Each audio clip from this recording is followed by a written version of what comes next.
This week's Multiple Choice Monday is about gas volumes, but in particular, it's not really about calculations involving gas volumes.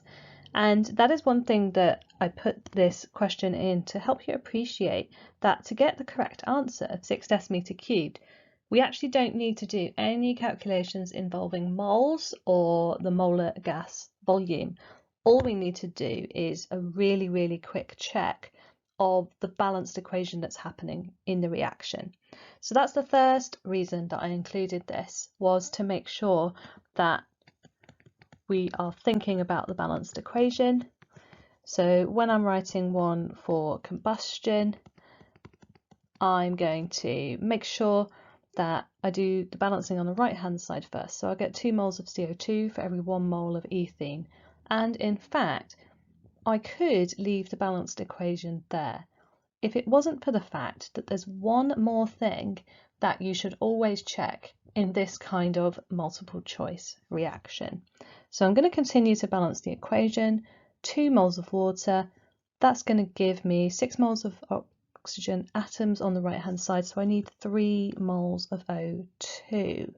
So what am I checking here? Well, I'm checking which reagent is the limiting reagent and which one is in excess.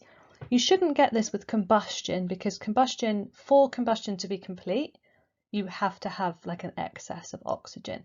But for other equations where you have 2 substances reacting together and you're asked how much of another substance to make, if you're given values for both substances, you should always do a quick check to make sure that the one that you're calculating is the limiting reagent. So in terms of moles, the ratio of ethene to oxygen is 1 to 3. I've got 3 decimeter cubed of ethene, and since every gas occupies the same volume at the same temperature and pressure, that would mean that I would need 9 dm cubed of oxygen. I've got 12, so that means that my oxygen is in excess. That's great. It means I can just carry on and do a really simple calculation, because the ratio of ethene to CO2 is 1 to 2. That means 3 decimeter cubed of ethene is going to make 6 decimeter cubed of CO2.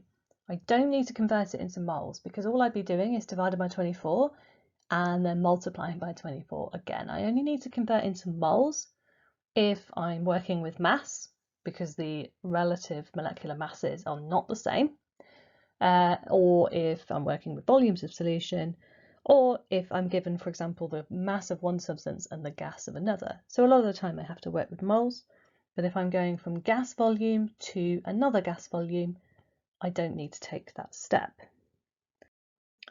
If you would like to know more, don't forget that there are loads of practice exam questions and explainer videos on my website. Well, I'd like there to be more, but there are enough for you to be getting on with right now.